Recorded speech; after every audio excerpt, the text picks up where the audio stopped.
Hola, ¿qué tal? Buenas tardes a todas, a todos y a todes. Me da mucho gusto, de verdad, mucho gusto, no es rollo ni es choro, mucho gusto recibirles aquí en el Facebook Live de la Cátedra Carlos Fuentes de Literatura Hispanoamericana, porque hoy empezamos, ya nos contará Eloy Urroz, coordinador de la cátedra, qué empieza hoy. Pero de entrada, hoy tenemos una conferencia con Daniela Tarazona, la escritora mexicana, que ahorita les voy a leer una mini semblanza de ella, aunque casi seguro todos la conocen y todos y todas la conocen.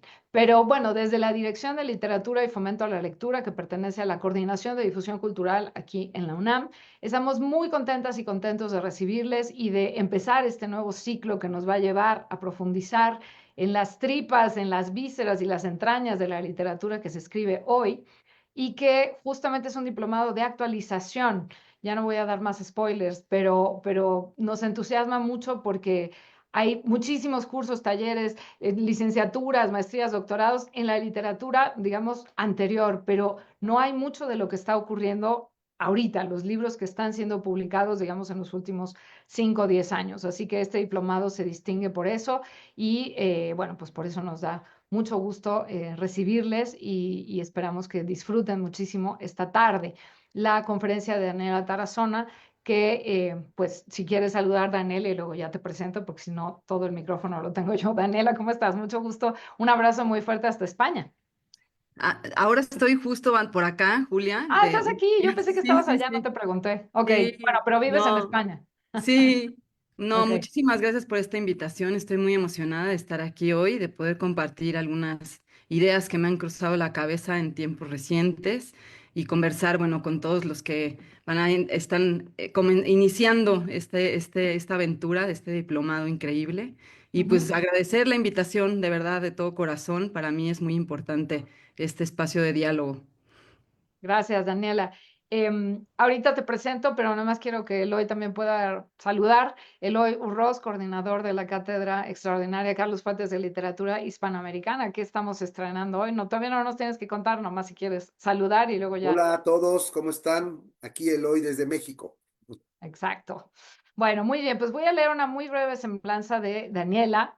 Fue reconocida como uno de los 25 secretos literarios de América Latina por la Feria Internacional del Libro de Guadalajara. Es escritora, ha sido becaria del programa Jóvenes Creadores y del Sistema Nacional de Creadores del Fondo Nacional para la Cultura y las Artes, así como coordinadora de la revista Tierra Adentro. También trabajó en esta misma dirección de literatura de la UNAM como subdirectora hace algunos, no muchos años.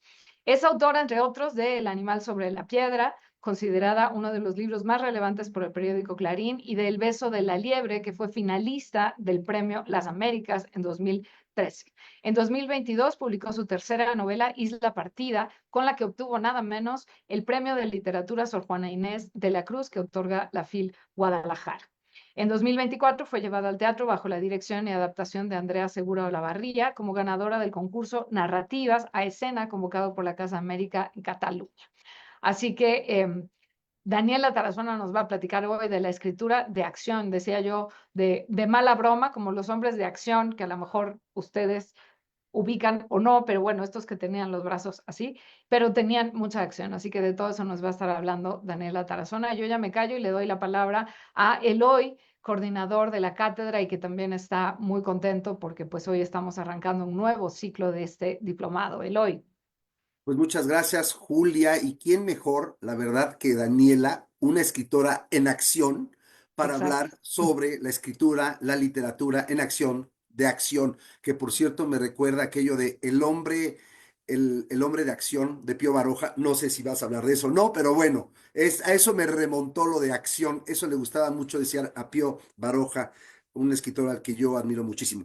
Pero bueno, antes de hablar de ti, Daniela, y darte la palabra, nada más quería presentar a Francisco Tijerina, que es nuestro nuevo coordinador de este diplomado de literatura hispanoamericana actual y que pues nos alegra a todos muchísimo que haya aceptado esta difícil, delicada y compleja posición, Francisco, porque son muchas cosas las que tienes que armar, tener en cuenta al mismo tiempo, son muchos módulos, muchos profesores, mucha chamba, estamos muy agradecidos y junto contigo, Francisco, a Sara, la verdad, Sara Aquino, que es quien nos ayuda en toda la producción para que todo esto sea posible.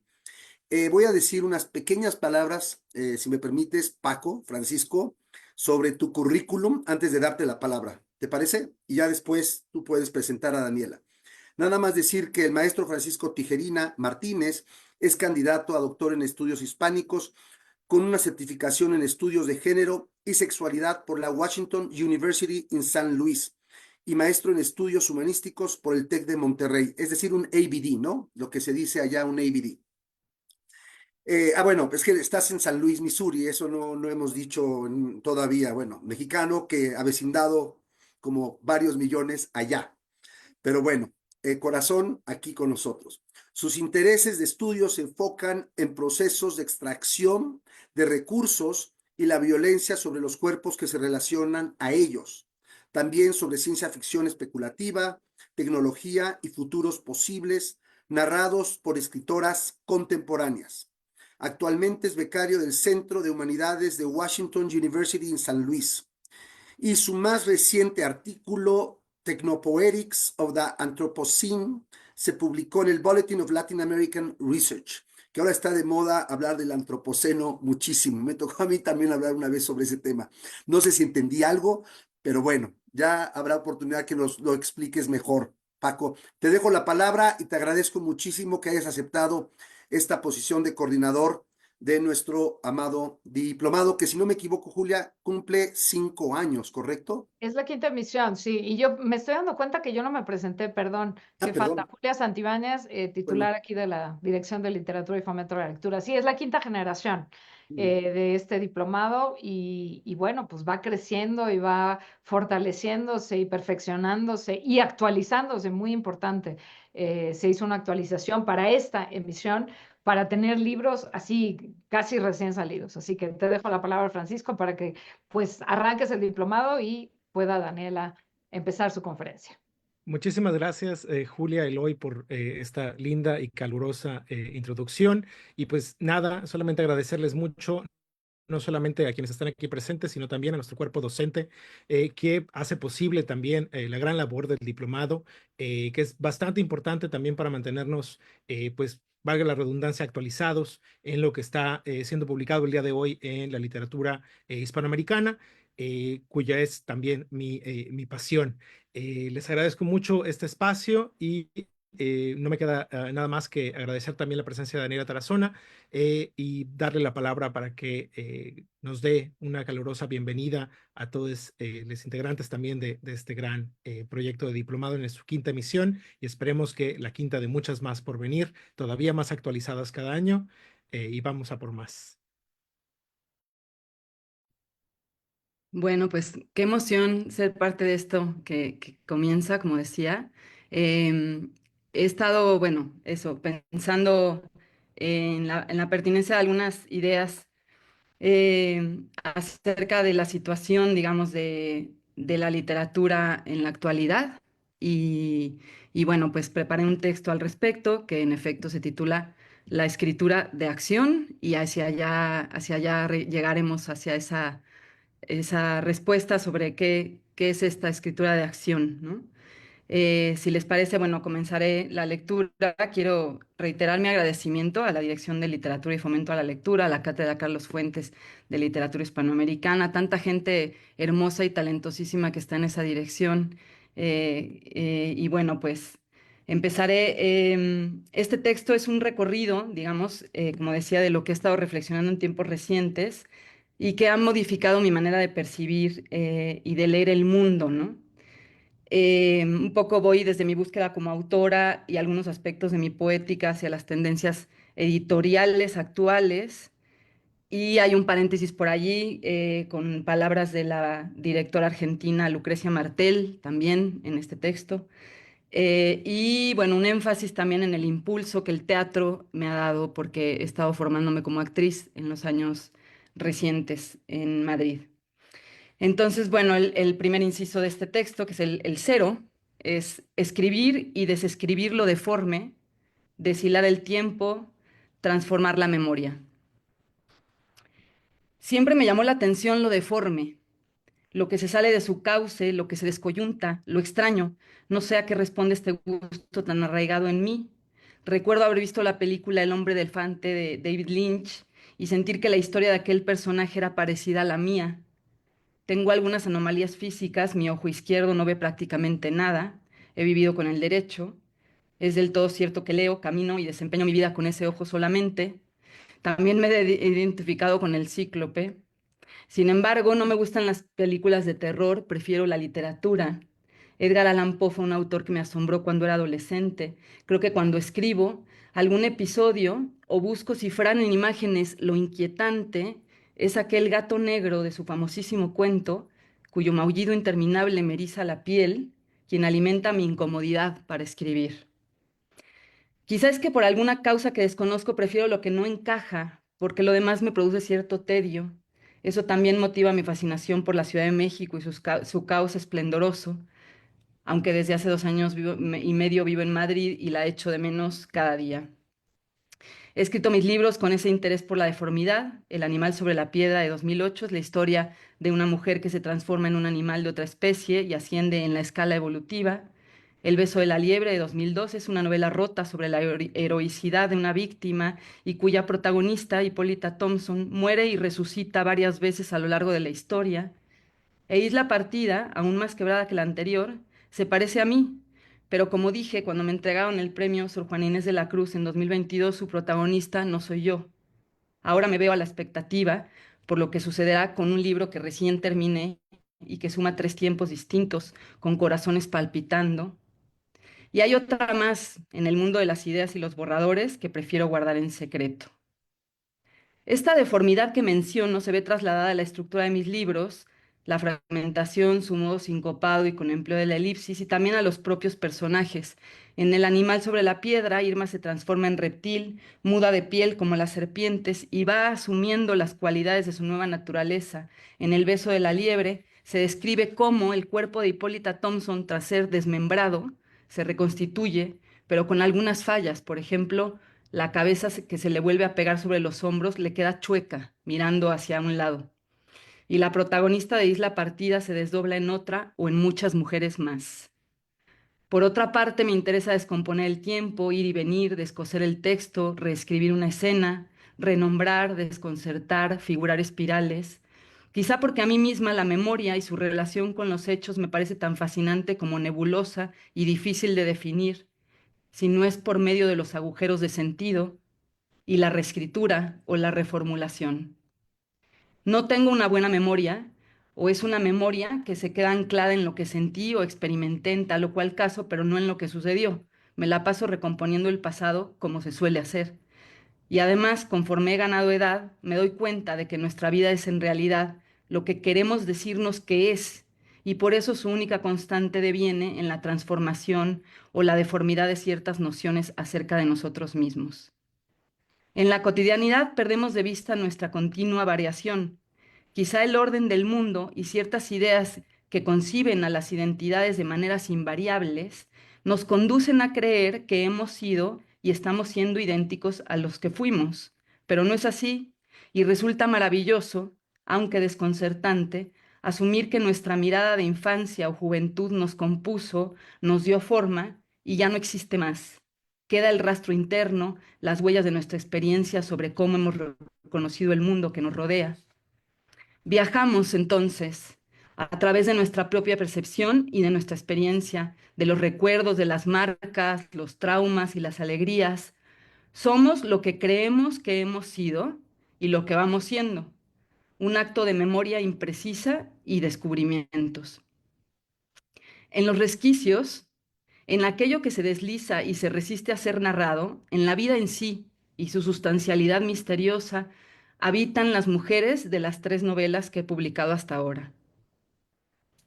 El siguiente apartado es el 1, que tiene como título Elige tu propia aventura, un sentido homenaje a aquellos libros en los que uno iba decidiendo a qué páginas brincar para elegir la aventura, justamente. Y es elige tu propia aventura, desviarse o decidir el rumbo como principio existencial. ¿Qué nos ocurre al leer un poema? ¿Cómo se puede definir hoy la experiencia poética? ¿Sucede de la misma manera que, digamos, la experiencia poética anterior a la pandemia? ¿Será cierto que vivimos en un tiempo distinto a cualquiera de los anteriores?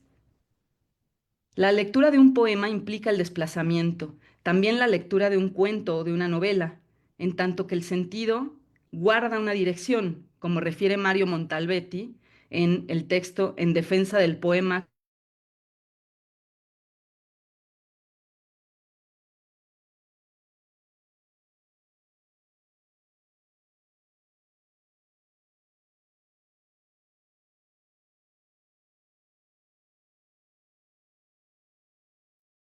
Hola, hola, creo que se nos congeló, ¿verdad, Sergio? Sí, es lo que iba a decir, se congeló. Vamos a avisarle a Daniela. Sí, porfa. Sí, no sé si ya se dio cuenta. Sí, ya se dio cuenta. A ver, ya entró, ya entraste. Ya estás ahí de Bienvenida, nuevo. Daniela. Sí, ¿Fui yo? Ay, lo Sí, siento. no sí, pasa nada. te nos desconectaste los últimos segundos. Ok, Gracias. entonces retomo. Sí. Estábamos en qué nos ocurre al leer un poema, ¿no? Estaba yo citando a Montalbetti. La lectura de un poema implica el desplazamiento, también la lectura de un cuento, de una novela, en tanto que el sentido implica una dirección, como refiere Montalbetti en este texto en defensa del poema como aberración significante. Y la cita dice lo siguiente: creo que el sentido debe interpretarse como dirección, como aquello que hace que una cadena de significantes sea efectivamente una cadena y no una dispersión de marcas. Esta idea, bueno, estará alrededor del texto, como verán más adelante. Dice, bueno, sigo aquí, cuando leo el pensamiento se mueve de sitio, se traslada, se trastoca, se transforma. No soy, en el sentido más estricto, la que era antes de leer esto o aquello. Por lo mismo, a veces he hablado en otros espacios de la escritura como expedición, excursión o viaje, ese ir más allá, hacia allá, que implica armarse de valor y entregarse a la aventura, porque como en cualquier viaje no sabemos qué vamos a encontrar. A veces puede tratarse de un más allá. Me gusta imaginarlo como un espacio de articulaciones extrañas, nuevas e insólitas, donde lo que conocemos del mundo se desescribe y aparecen nuevos órdenes. Allí se guarda también la palabra excursión, salirse del curso habitual desde la etimología, irse hacia afuera, de la existencia ordinaria a la extraordinaria, mediante la expresión escrita. Dice la escritora argentina Eve Uart, quien también dijo en sus clases, no se nace escritor, se nace bebé. Dice ella eh, que al escribir tiene que haber un momento de vacilación. Debo saber y no saber a dónde voy para que el texto sea como un viaje y para que ocurran novedades en el trayecto, que es lo mejor que puede pasar. Si ya sé a dónde voy, si me encierro en la consecución de mi meta, no me va a ocurrir nada interesante, dice Ebeuart. Montalbetti, vuelvo a citarlo, dice, la viada poética, es decir, el arranque, el impulso poético, no reside en la unidad del poema, sino en su no unidad, en su carácter roto, de falta, de falla, de energía no domesticada. De eso se trata también la idea del entender a medias que él menciona, ¿no? Irse se parece aquí a internarse en el agua, donde los seres tienen otro peso, el sonido se desplaza de manera distinta y la luz es singular. Tal vez el aprendizaje de la vida, así como el de la escritura, consiste en despojarse de prejuicios o formas que nos impidan la percepción alumbrada de la realidad. Frente a lo horrible como frente a lo bello, conviene dejar atrás o deshacerse de eso que predetermine el ritmo y la dirección de los pasos, con la inclinación hacia aceptar una nueva percepción. Ante la escritura es mejor no saber, es más fructífero preguntar, indagar, conocer. Cada texto es un mundo nuevo. Descomponer es la palabra, también desajustar, desvincular, desmadejar, desbaratar. La intención de la escritura debe descoyuntar las certezas para buscar lo mínimo, la esencia, lo fundamental, el impulso animal, más que nunca en esta época cuando se manifiesta la confusión. Y me gustaría cerrar esta parte con, bueno, este apartado, esta sección con una cita de Josep María Esquirol, el filósofo español, en un libro que se titula La Escuela del Alma, y dice, procurar que no todo sea lo mismo es procurar que haya lugar para lo otro, apartarse a otro lugar donde, por ejemplo, no haya saturación, y apartarse hacia otra experiencia del tiempo donde, por ejemplo, no haya prisa. Tener tiempo es abrir un paréntesis. Em, Sigo. Recuerdo la primera vez durante mi adolescencia que me encontré con la Metamorfosis de Kafka, o como refieren que debería haberse traducido el título en español, La Transformación. Mi cerebro hizo visco cuando leí en las primeras líneas que Gregorio Samsa se había convertido en escarabajo, cucaracha o bicho. Lo que Kafka reveló sigue latiendo en nuestros corazones. Somos todavía aquel bicho y de manera maravillosa la literatura nos permite serlo. Por eso, y citando otro título de una de mis novelas favoritas de Clarice Lispector, leer se trata de realizar una salida discreta por la puerta del fondo, más ahora que nunca. Este es uno de los 13 títulos de La Hora de la Estrella, salida discreta por la puerta del fondo, y escribir, por suerte, es un acto que implica irse, escribir para irse del mundo, digo, para hacerse espacio, para sacar la cabeza de aquí, pero hoy también percibimos otro tipo de desplazamiento. ¿Cuánto del significado y de qué naturaleza lingüística, por ejemplo, ha sufrido la rotura de su eje ahora, en este tiempo que vivimos? En su libro Volverse público, las transformaciones del arte en el ágora contemporánea, de la editorial Caja Negra Editora, y dentro del ensayo Google, las palabras más allá de la gramática, el filósofo crítico de arte y teórico de los medios Boris Groys apuntó hacia un nuevo comportamiento de la lingüística. Cito, el usuario de una búsqueda en Internet opera, como ya hemos dicho, en una posición metalingüística. Él o ella no hablan, sino que practican la selección y evolución de las palabras y los contextos. Sin embargo, Google mismo escapa a la representación lingüística. Realiza una preselección y una priorización que también son actos de curaduría verbal. El sujeto de la búsqueda en Internet sabe que su selección y evaluación de los contextos depende del proceso de preselección y preevaluación que llevó a cabo el motor de búsqueda de Google. Parece que sí, que eso sucedió. Nos cambiamos la disposición de las palabras, la lingüística y, en consecuencia, los significados. Estamos siendo expulsados de los significados de las palabras por nuestra propia mano y nuestras máquinas, sin ninguna salida discreta, pero sí, creo, hacia un fondo desconocido, tal vez oscuro o tal vez de índole insólita. Mientras escribo este texto, miro pasar la noticia del lanzamiento de la nueva inteligencia artificial china DeepSeek.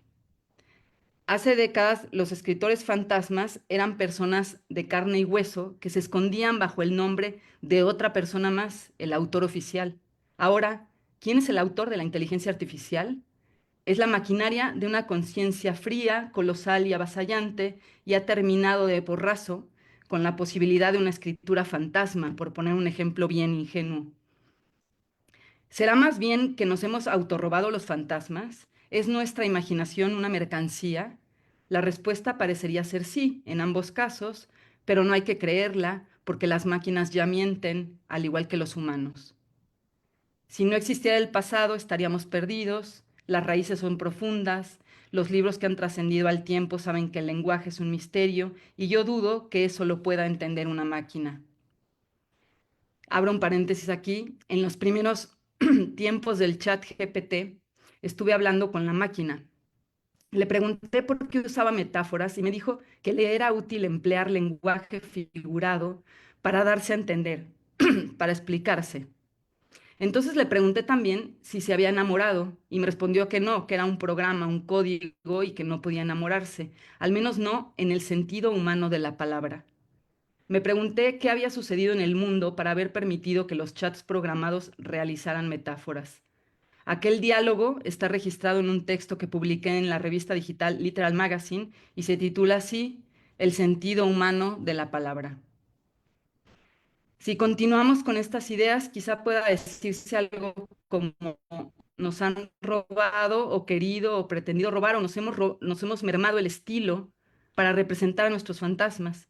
Y ahora se persigue, y de esto hablaré más adelante, que nuestros fantasmas sean pulcros y de fácil difusión, pandemia de por medio, Lysol en el aire. Otro paréntesis, A veces, como esta tarde en que escribo, tengo la sensación de estar viendo una colisión cósmica alrededor. Me inquieta compartir esta sensación de desastre con algunas personas, pero luego se disuelve mi angustia y dejo de darle tanta relevancia a lo que percibo. Como dice una canción del poeta y músico mexicano Alejandro Albarrán, todo es ficción, nada es real. Leí apenas hace unos Ciénaga definitiva del escritor italiano Giorgio Manganelli. Un hombre se interna dentro de una ciénaga y en ese tránsito cifra la metáfora de los caminos, perdón, la metáfora de los caminos posibles de la existencia. De manera ultra simplificada, es una peculiar novela de aventuras cuyo personaje se la juega para sobrevivir. Este es otro apartado, el 2, la literatura y la fuga. Debió ser que era una niña incómoda. Quizá por eso me gustaba tanto irme de cabeza en algunos libros. En mi casa no había una amplia biblioteca, eran un par de libreros con una selección miscelánea de títulos, de Rebelión de la Granja a las enseñanzas de Don Juan, con el paso por la enciclopedia temática de color azul, Cosmos, de Carl Sagan, y antes de eso recuerdo el libro ilustrado La princesa que siempre se escapaba, de Mariske Resnick y François Tracy, o el de Robinson Crusoe. Además, en aquella época leí con devoción las tiras de Mafalda. Luego crecí y me encontré con el diario de Ana Frank, con El Mago de Oz, con La Metamorfosis. Cuando entré a la universidad ya había caído el velo de la adolescencia para ser sustituido con otro que me hizo la visión más trabajosa y la lectura continuó siendo un remanso, un agujero o un túnel, la oportunidad de un deslizamiento hacia otros universos.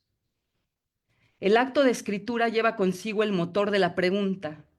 El texto se dispone como un territorio desconocido que va desvelando su naturaleza de manera semejante a la ciénaga de Manganelli que mencioné antes.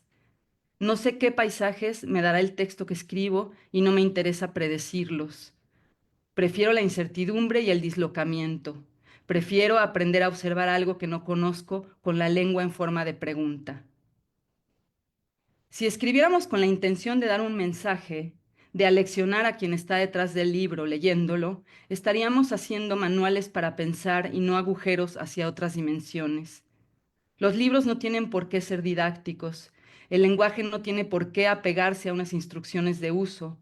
No queremos producir escrituras en serie, sino permitir que el misterio del lenguaje se multiplique a pesar de Google, a pesar de la inteligencia artificial, con ella o en contra de ella. Nunca me ha importado quién escribió tal o cual libro. Mis elecciones han sido más arbitrarias, guiadas por el llamado que pueda darme un argumento, un título o la forma del propio texto, buscando más la afinidad de la circunstancia que atravieso con el libro en cuestión, con el alma que anda detrás, sin importarme demasiado que esa alma tenga nombre propio. Este es el apartado 3, que se titula Teatro, luego existo. Desde mis antiguos 15 años quise formarme como actriz. Estuve en el taller de teatro en la secundaria y la preparatoria. Luego decidí esconder aquel interés porque el medio teatral me producía miedo. Pasaron décadas para que tras la pandemia decidiera poner mi cuerpo y mi creatividad en escena. El mundo podría terminarse pronto y era necesario enfrentarse con el cuerpo a la decadencia y a la caída que sobrevino a la epidemia. He cursado durante 2 años y medio la formación actoral en la Escuela Argentina Timbre 4 en Madrid, dirigida por el actor y dramaturgo Claudio Tolcachir. La emoción que me produce poder ser otra, tomar el cuerpo y el pensamiento de un personaje no se parece a ninguna. En la escritura sucede desde otro lugar, para mí tal vez lo más localizado dentro de la mente, y se diferencia sobre todo en que la actuación sucede en un tiempo vivo, en un gerundio, se está haciendo otro y esa certeza se experimenta de forma definitiva. La escritura, en cambio, es el sitio de la enunciación, del llamar a las cosas, a las atmósferas y sus habitantes, como si se tratara de un conjuro. Pareciera que entre el cuerpo del escritor y el texto se formaran resonancias, mensajes de ida y vuelta, intercambios que conducen a la modificación de la mirada del lector, y entre el cuerpo del actor y la escena se diera la posibilidad de vivir la acción para verse transformado. Son fenómenos semejantes, pero con procesos distintos. Hacia esta idea de la acción apuntan las palabras que voy diciendo aquí. La acción que siempre nos cambia, que nos modifica. Escribir para ser otro, leer para cobrar nuevas formas de mirar y vivir. Y es del todo cierto que mi estructura mental, mi ánimo y creo, la naturaleza y el despliegue de las frases que ahora, después de haber actuado, me dedico a escribir, han mutado para desatarse, para resultar más espontáneas, menos ancladas en la rigidez de las ideas que tantas veces reducen los espasmos de la respiración de un texto. Alguien me dijo que el teatro era un arte que atravesaría esta época mostrándose como una expresión incorruptible, incorruptible, perdón, ¿eh? No existe una forma de sustituir el acontecimiento teatral porque su pulso es el de la vida. No hay tecnología. Voy a tomar agua, perdón. No hay tecnología que suplante la potencia de los cuerpos modificándose en escena, de los espectadores dispuestos a hacer en otros, y si hubiera alguna tecnología que pretendiera hacerlo, terminaría por desfigurar este principio para devenir en otro asunto. El teatro solo puede suceder mientras existe.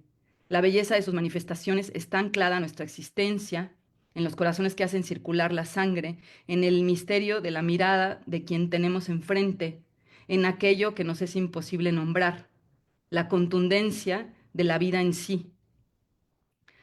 Apartado 3.1 que se titula Corre, escritora, corre, que es necesario vender. Leía recién un texto acerca de la escritura y la prisa.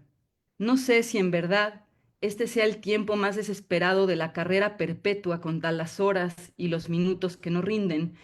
No sé, quiero decir, si en otras épocas de la historia quienes se han dedicado a alguna expresión artística han sentido la crueldad de vivir sometidos por la voracidad del día a día para hacerse espacio para escribir y también para vivir, porque hasta para eso hace falta tiempo en esta época.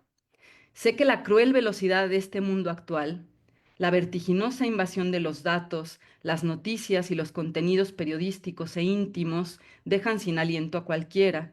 El cansancio que experimentamos bien puede deberse a esta invasión desde nosotros y hacia nosotros mismos, un hartazgo nacido de nuestra extrema redundancia. Resulta difícil encontrar remansos, pausas, reflexiones que resistan a la rapidez con la que cualquier cosa ocurre y es registrada por las redacciones de los diarios o por las cámaras que tenemos, cuyas imágenes se multiplican a la velocidad de la luz. Entre las horas que no rinden y las necesidades cotidianas por solventar, hago espacio a la escritura. Las ideas vienen a mi pensamiento y se fraguan poco a poco con una temporalidad distinta a la del mundo de cada día. Luego abro el tiempo, me coloco frente a la computadora tras haberme alimentado con los carbohidratos suficientes y escribo. No tengo prisa y sin embargo sí noto la presión del tiempo que me demanda ser resolutiva. Corro, como Lola corría en aquella película, Corre Lola corre del director alemán Tom Tykwer, porque quiero impedir que el vértigo del mundo circundante alcance las páginas de mis textos. Mi fervor por la escritura se enfrenta al estruendo de la realidad. Escribo en silencio, no puedo hacerlo con música, escribo con la procuración de escuchar el pulso de las frases. En esta época todo se vende. De manera retorcida y poco transparente vendemos nuestro comportamiento, los datos de nuestras navegaciones por Internet, la lectura de nuestras redes sociales, la preferencia por un contenido u otro, la disposición de nuestra mirada sobre las pantallas se vende. Se comercia con lo que deseamos y hasta con lo que es posible que deseemos en el futuro. Nuestros datos personales son mercancía. Se predicen nuestros gustos. ¿Qué sitio puede tener un texto literario en medio de este mercado de los pensamientos? Lo que atestiguamos a través de los medios, de la información que corre mordiéndose la cola como serpiente circular en esta era Ouroboros, se repite una y otra vez y presenta contenidos que funcionan por medio del contagio o la llamada viralidad. Esto conduce a que la reverberación resulte extenuante. Las repeticiones son demasiadas y una tras otra presentan una realidad que se hace eco a sí misma, sin distinguir qué significa o hacia dónde apunta cada suceso.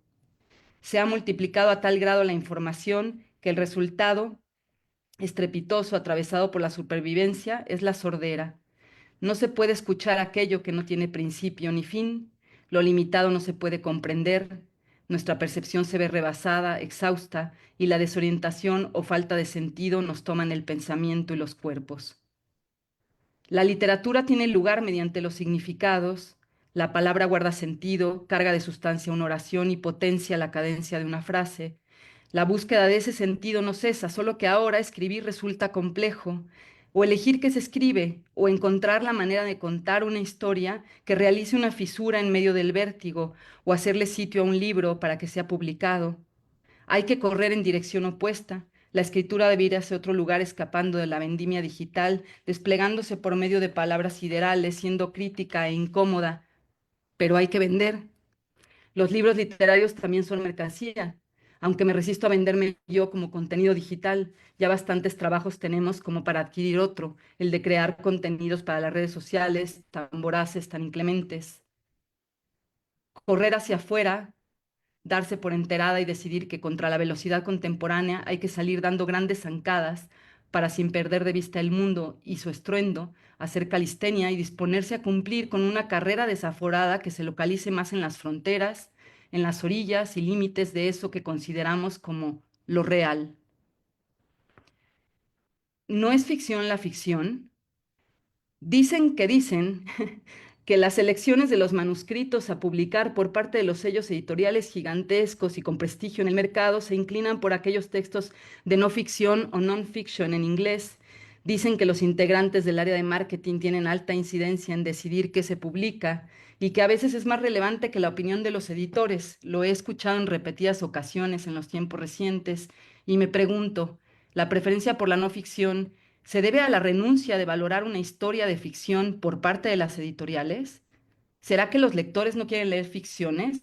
No lo creo. Y los autores buscamos sentido en nuestras biografías, eso que ahora se llama autoficción, porque queremos replantearnos nuestra propia historia en el vórtice de esta época.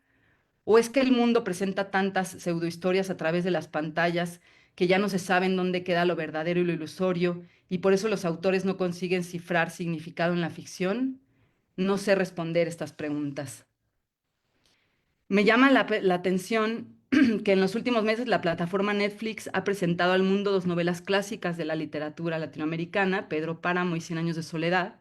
En la primera propuesta, a mi modo de ver, la ficción delirante de Rulfo está tan correctamente representada que parece hecha por la inteligencia artificial, y en cuanto a la serie de Cien años de soledad, el realismo mágico se disuelve para convertirse en una suerte de pastorela tropical cuyas secuencias son más del reino de las telenovelas que ya conocíamos, y tal vez por eso más afortunadas que ver a los personajes deslactosados de ese Pedro Páramo anodino, visto por el ojo homogeneizador de Netflix.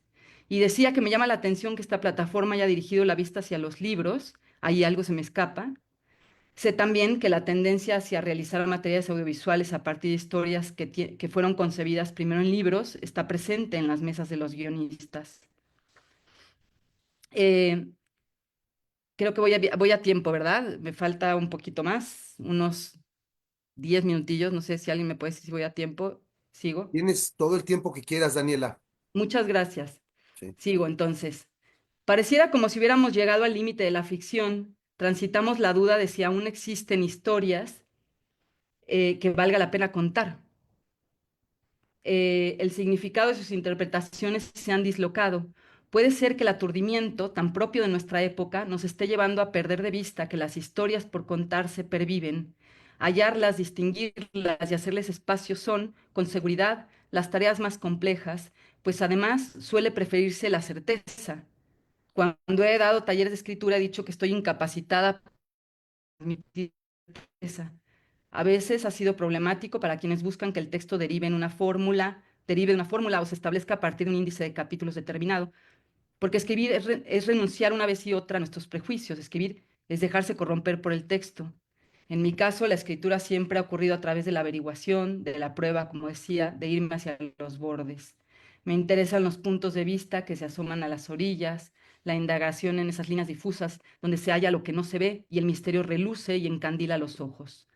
Prefiero narradores no fiables a aquellos narradores que discurren como si lo supieran todo y proceden con imperativos o categorías y despliegan sus mundos de manera utilitaria, mostrándose pagados de sí mismos sobre el texto. Voy a dar un saltito eh, a la parte final para cerrar el texto.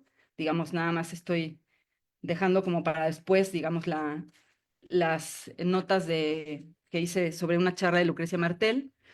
Y voy al capítulo de cierre, la escritura de acción o de la escritura como acrobacia. De aquellos años, cuando comencé a publicar, en 2002, quedan pocos rastros. En aquel tiempo, cada periódico contaba con un suplemento de cultura extenso y en ellos la mayoría de los autores eran hombres. Abrirse paso como escritora era difícil, yo sentía la demanda de ser más original, escribir mejor y entregar siempre de manera puntual las colaboraciones. Y entonces, a diferencia de ahora, las promociones de los libros consistían en unas cuantas entrevistas, aquellos llamados carruseles, que eran una cadena de encuentros con medios de comunicación a los que había que responderles uno tras otro acerca del libro recién nacido.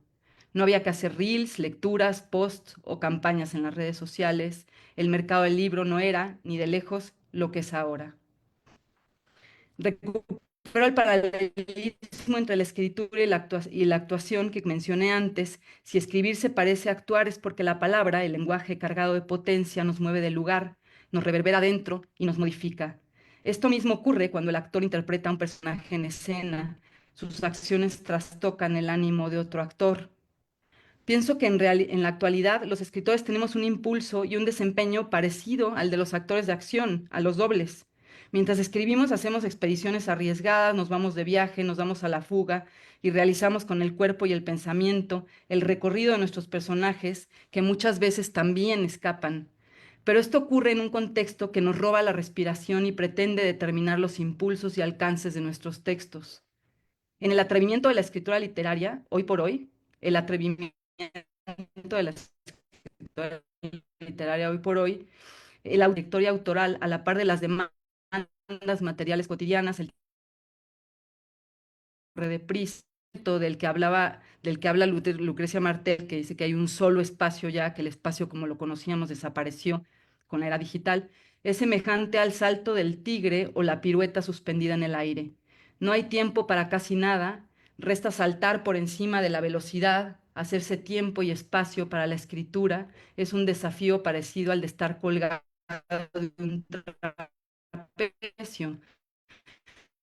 Hay que responder al día, controlar el cuerpo y ser ágil, hay que entregar muchos papimos, hay que buscar que la editorial pague las regalías, hay que respirar y estirar los instantes para darle lugar al texto en medio de la vida, hay que jugársela por lo que queremos escribir, hay que descoyuntar el pensamiento, nuestro cuerpo va en contra de la máquina, frente a la ferocidad de Google y su lingüística predominante o ante la inteligencia artificial que viene a intentar describirnos, damos nuestras palabras. Es del todo cierto que las exigencias de algunas editoriales o las preferencias de algunos agentes son la popularidad en las redes sociales. Si quien escribe tiene muchos seguidores, irá por delante de otro que no los tiene. Su manuscrito se leerá primero, su publicación se considerará más valiosa, su difusión será más acuciosa, y esto sucede a pesar de que el texto del desconocido autor o autora que no procura selfies a cada rato o que tiene poco tiempo para dedicar a la difusión de su agenda sea un texto literario de altísimo valor artístico. Hoy es importante vender una gran cantidad de libros y de preferencia lo más pronto posible, pero la escritura de acción salta por encima de esta realidad y rememora que la elección de las palabras y la atención al lenguaje y su posibilidad de fuga son asuntos que importan más que el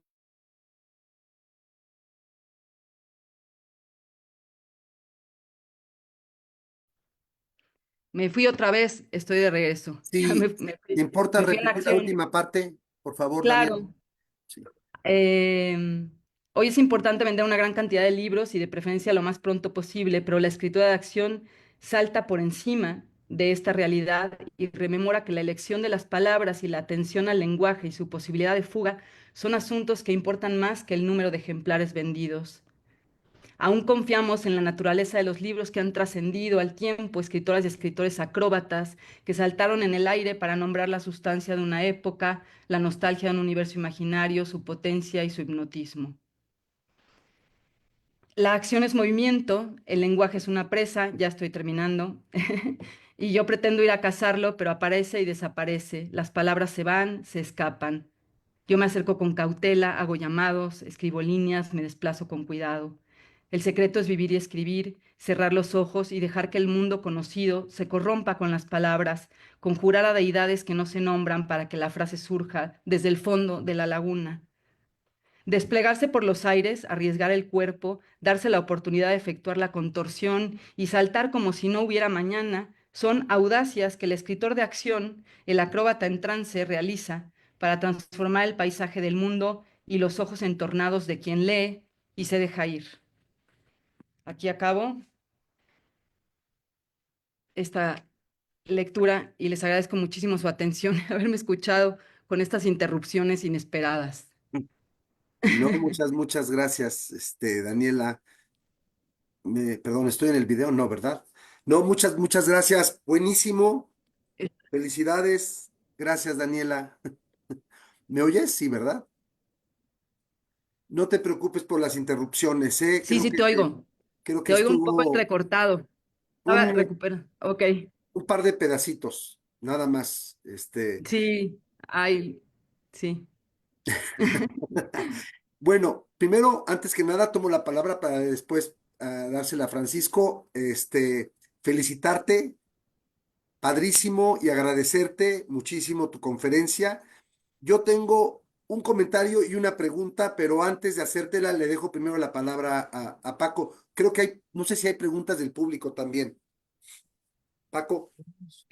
Bueno, primero, antes de responder también a la pregunta, aprovecho para agradecerte por esta sesión, este gran conferencia inaugural que nos regalas para el inicio del diplomado. Tenemos una pregunta del público que de hecho es de alguien que conoces, eh, David Loría, y te la comparto y luego podemos pasar con la del hoy y aprovechamos para ver si la gente se va animando también en en la sección de comentarios para lanzar su pregunta, ¿no? Creo que hay gente que espera a que termine la conferencia para articular su pregunta. Y si no, yo también tengo alguna pregunta por ahí, pero tratemos de darle espacio primero al público y luego aprovechamos con la gente que estamos por acá. Y David dice, Daniela, yo recuerdo nuestras conversaciones en Zoom. Gracias por este estudio minucioso de cómo se mueve la literatura como producto. ¿Cómo y desde qué estrategias resistir a esa vorágine de publicar en caliente, de sacar libros cada año? ¿Cómo lo haces tú? ¿Cuáles son tus estrategias de cautela? Muchas gracias, David. Un saludo y un abrazo desde acá. Bueno, pues sí, tiene mucho que ver con esta acrobacia que decía. Eh, tiene, lo más importante para mí es que la escritura se desarrolla, o sea, que la desarrollo en otra temporalidad que incluso así, digamos, por decirlo de manera directa, es o muy temprano por la mañana o en una situación de desvelo, ¿no? O sea, como sacarla del ritmo cotidiano, ¿no? Esa es una decisión y una manera para mí de que la escritura tenga otro sitio en mi cotidianidad, ¿no? Y por otro lado, bueno, yo, pues son muchas, creo que tiene que ver también con mi formación, tal vez, con que cuando era estudiante conocí y me impactó muchísimo la figura de Jesús Gardea, este escritor de Chihuahua, que era tan feroz, digamos, con el mundo contemporáneo, ¿no? Digamos, a un grado, por ejemplo, que en una conferencia dijo como que las pantallas eran realmente muy perjudiciales como para el desarrollo del pensamiento y demás. Y para mí fue alguien con quien yo hablé siendo muy joven y me importó muchísimo observar en él la congruencia de su estilo literario, de su escritura, con lo que él decía y lo que él consideraba acerca de la literatura. Eh, el texto para él era lo más importante y no pasaba, no se negociaba de otra manera más que con quien lo leyera, ¿no? Aún, o sea, digamos, aunque fuera muy difícil después en sus novelas, ¿no? Su escritura, ese era su terreno, ¿no? Y bueno, pues para mí también, pues yo he tratado de que mi territorio sea ese, el del texto, ¿no? Que sea el más importante Y bueno, lo demás es pues todo lo demás, el trabajo, lo que mencionaba en el texto, ¿no? El buscarse cómo, el irse abriendo paso en las necesidades materiales de todos los días, pero dejar la literatura, en mi caso, en otro sitio, funcionando de otra manera, que no es un trabajo, que no pasa por ahí. Es como como he pues tratado de hacerlo, ¿no? A lo largo del tiempo. Muchísimas gracias. Eloy, ¿quieres hacer tu pregunta y pasamos Sí, luego a otra? sí, si Adelante. quieres hago la mía brevemente. Bueno, primero, fascinante la parte en que hablas de tu experiencia como actriz, luego como novelista, luego actriz, otra vez como novelista, este trasvase. A mí me pareció muy interesante, muy original la parte, la verdad. Yo no conocía a alguien así como tú, Daniela. Entonces el comentario. La pregunta era la parte en la que estabas hablando de la non-fiction novel y de los documentales y de las novelas. Tengo, tengo la sensación que en los últimos años la gente privilegia mucho más eh, todo lo que está basado en una historia real o es un documental, todo lo que no sea novela, como si porque fuera novela perdiera su sentido o su verdad intrínseca, esa verdad que hay de la que habla Vargas Llosa, ya sabe, la verdad de las mentiras, que por supuesto hay una gran verdad en las novelas, pero como que la gente no quiere ya más eso y prefiere, privilegia más o ya sea la non-fiction novel, o ya sea el documental, o tiene que decir based on a true story. Si no Ujú. dice eso, no quiero leer una novela simplemente. Y yo creo que hay un empobrecimiento allí, Daniela, pero no sé qué piensas. Sí, bueno, creo que es algo que en efecto sí predomina, ¿no? O sea, es algo que predomina en el panorama y creo que como un poco como lo que mencionaba, tiene que ver con como una imposibilidad de inventar, ¿no? O sea, como si hubiéramos en algún momento pensado que todo estaba de alguna manera dicho, por un lado. Por otro lado está la cuestión como de la autorreferencialidad o digamos, el seguir registrando lo real, ¿no? A través de toda esta como visión, digamos, de la true story, de lo que sí sucedió, ¿no? Y yo también creo que, pues, que desde luego hay como un empobrecimiento en ese panorama, ¿no? Porque em, yo pensaba, o sea, creo que tiene también mucho que ver, o me da la sensación que tiene que ver con los tiempos recientes, o sea, con el hecho de la pandemia, con de pronto una sensación como de si el mundo se hubiera salido como de su eje, ¿no? Y tuviéramos que desandar el camino, ¿no? Y regresar un poco a, pues eso, a contar historias alrededor del fuego, digamos, y a que vuelvan a tener valor las historias, ¿no? Porque estamos repitiéndonos a nosotros mismos, ¿no? Diciendo las mismas cosas una y otra vez, ¿no? Entonces, eso creo que tiene que terminar. Ahora, ¿cómo lo que también iba a compartirles de Martel, ¿no? De Lucrecia Martel, que decía en esta conferencia que vi, ella decía con respecto al cine, qué historias se pueden contar en un mundo donde el espacio, como lo conocíamos, desapareció, ¿no? Y ahora es un solo espacio, ¿no? El espacio digital y de pronto digamos, ahí algo colapsó, ¿no? Entonces ella dice, bueno, hay que inventar, ¿no? Y pues yo coincido con esa idea, ¿no? Creo que hay que recuperar la capacidad de contar, la capacidad de contarnos, ¿no?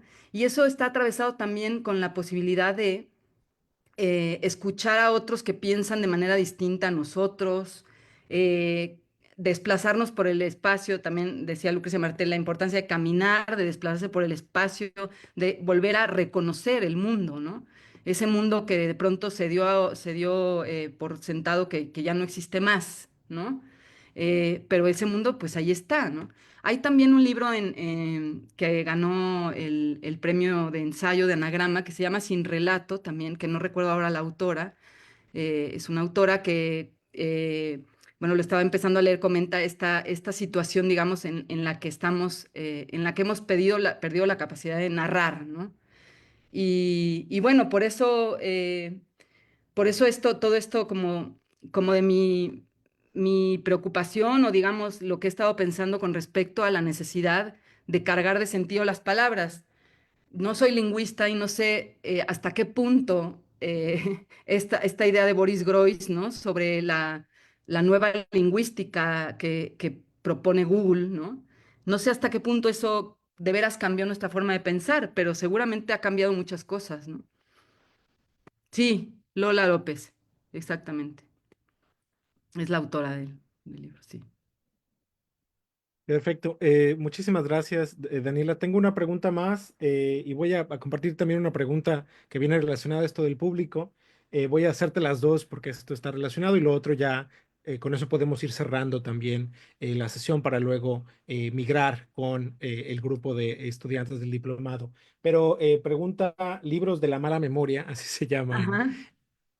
que si tiene que ver con esta fama de la True Story, o que si, perdón, esta fama de la True Story tiene que ver con nuestra época individualista, algo así como si no me sirve para mis propósitos individuales y terapéuticos, prefiero no leerlo. Eso por un lado. Y por el otro, yo y Sara Aquino, también parte del equipo del diplomado, nos preguntábamos también cómo le haces, no solo para evitar la vorágine de la escritura, sino para evitar la vorágine de la lectura, también de lo que se publica efervescentemente, ¿no? Porque sabemos que parte de la labor de la escritura y de la labor literaria es estar también consumiendo y leyendo lo que se va a Ujú. producir. ¿Cómo vas eligiendo tus lecturas? Y si nos puedes compartir algunas de tus lecturas que están también contaminando tu escritura el día de hoy. Sí, claro. Bueno, con respecto a esta como reiterada visión de nosotros mismos, ¿no? Esta época sí individualista, pues sí, estoy completamente de acuerdo que lo que muchas de las cosas a las que nos han llevado las redes sociales, el internet, pues es a una serie como de espejos de autorreferencia, pero como con mucha confusión de por medio, ¿no? Que no tiene nada que ver con una profundización o con una comprensión más, digamos, esmerada, ¿no? Sobre lo que estamos atravesando, sino con que no oigamos nada, ¿no? Básicamente. Y con respecto digamos, a la gran producción que hay de títulos, pues yo no soy como digamos, la autora que más que esté más pendiente como de lo que se acaba de publicar, no lo soy. Trato de esperar cuando escucho que un libro tiene una recepción muy importante, que está siendo revisado, comentado. Me espero un poco de tiempo y entonces después de eso lo leo como para tratar de hacerme como un poco de silencio alrededor y ver pues qué de eso qué de ese libro me interesa o qué de ese libro puede dialogar con lo que estoy escribiendo. Ahora, bueno, estuve una larga temporada leyendo textos que tenían que ver con la prehistoria, con la cirugía, con los cirujanos, digamos, con la figura de los cirujanos, porque tengo a un personaje cirujano en un libro que acabo de terminar. Y también estuve leyendo e entrevistando también a psicólogos aeroespaciales, porque tengo a otro personaje que es un astronauta. Entonces estuve leyendo como de estos temas. Yo leo bastante libros como de antropología, de divulgación, de ensayo, cuando estoy haciendo algún manuscrito. Y bueno, ahora estoy empezando a leer el libro de Luis Felipe Fabre, poeta griego arcaico. Estoy también leyendo este de Sin Relato que les comentaba. Me traje otro libro de Manganelli para leer, Centuria se titula. Y bueno, estoy como un poco ahí, pero no soy muy disciplinada con eso de estar atendiendo un poco lo que surge. Como decía, me interesa más de pronto, escarbo un poco en las librerías o me voy como a pues algunos lugares donde hay algo que puedo ver que está como un poco más fuera del tránsito veloz de la mesa de novedades, ¿no? Entonces sí. No sé, tal vez es que, como decía, pues bueno, ya estoy por cerca de los 50 años, de cumplir 50 años, y también pues soy a lo mejor como en algún punto una escritora nacida en el 75 que tiene como una visión más, pues más de esa época, ¿no? Sobre la escritura. Ujú.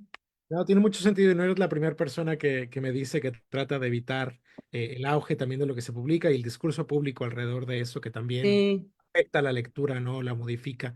Daniela, muchísimas gracias. Creo que vamos a migrar ahora sí a la parte en privado con el grupo de estudiantes del diplomado.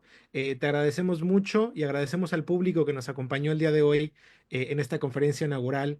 Gracias Julia, gracias Eloy por este espacio y pues nos seguimos viendo hacia el final del diplomado con la conferencia de cierre, pero continuaremos con actividades dentro de la cátedra y con los estudiantes también. Gracias. muchas gracias. Gracias.